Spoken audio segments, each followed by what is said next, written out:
Decisions in the U.S., especially after the chaos in Washington, are likely to have long-lasting ramifications. Incoming President Joe Biden is faced with a tough job of rebuilding respect for the U.S. in the rest of the world. What can Africa, for its part, expect as well from the incoming Biden administration? To talk about these issues, we are joined now by Chatham House's Dr. Alex Vines, OBE. He leads the Africa program and is the Research Director of Risk Ethics and Resilience at the Policy Institute in London. Dr. Vines, good morning. First up, currently we're hearing that there's a lot of pressure on Donald Trump to leave with 12 days to go before the swearing in of Joe Biden as the new president of America. There's divisions can't go any worse than that in America. Yeah, it is very divided. As you say, Mr. Biden gets legally sworn in on the 20th of January as the new president of the United States. He is the president-elect.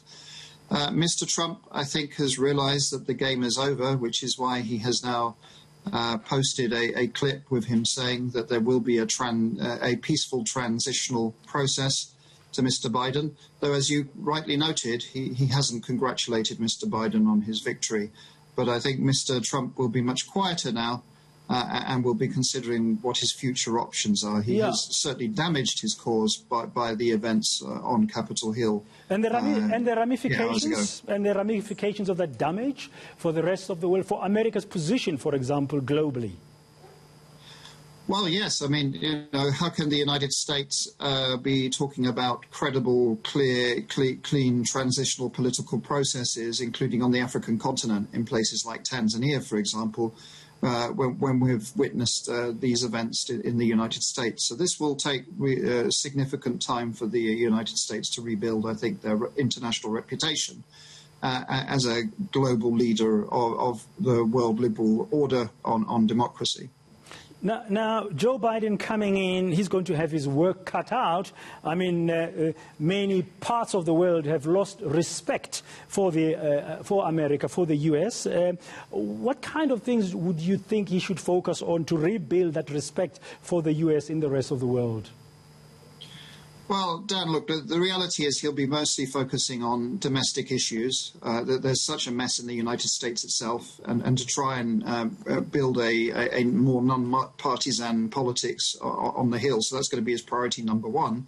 Internationally, the tone will be very different, including on the African continent. We won't have the derogatory tones, the four-letter words, expletives describing African countries. And so I think you'll see a very, very significant change of tone related to diplomacy on the African continent. But the reality is, with COVID and the need for economic recovery in the United States, American resources will be short and liquidity is tight. So it will be about how to make existing U.S. assets on the African continent, diplomacy, aid, trade, be more effective, curate that better. I think that's going to be what we see in the first term. There will be some wins. I very much hope that the U.S. lifts its visa ban on a number of African countries, including Sudan and Nigeria. That was something that was very counterproductive, and I hope that will happen quite quickly.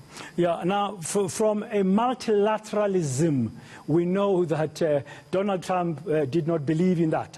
One of the first things he did when he came into the White House was to end that American trade treaty that included countries south of the U.S. in Central America. Should Africa look to benefit from a renewed, maybe, multilateralism with Joe Biden? Yeah, Biden will be supporting more multilateral efforts. He will be re-engaging in international initiatives that he had pulled out from. So the Paris Climate Agreement, he will be very much more, the U.S. administration, engaged in the COP27 climate change process, which is in Glasgow, the United Kingdom this year under UK and Italian presidencies. So we can see those sorts of things, I think, that he will be engaged.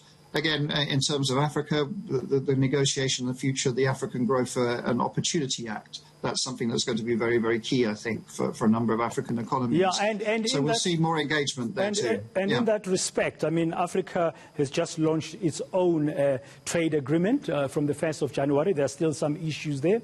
Would you urge the likes of the African Union, currently chaired by South Africa's President Ramaphosa, to engage the Joe Biden administration around how America can assist that trade agreement on the continent? Yeah, look, there's going to have to be South African pragmatism in this. The African National Congress historically is deeply skeptical about the United States. I mean, read some of their resolutions about American imperialism.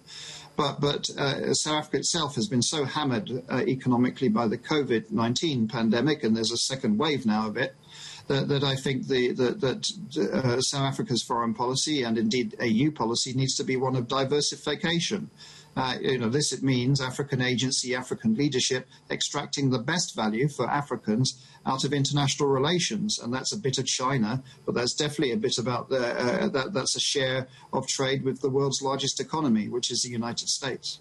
Thank you very much. Dr. Alex Vines, OBE from Chatham Houses. Of course, he heads up the Africa program and is a research director of risk, ethics and resilience at that Policy Institute. Just giving us some of his insights. Now that the world is preparing to officially welcome Joe Biden as the new president of the United States from the 20th of this month. That's just in 12 days' time.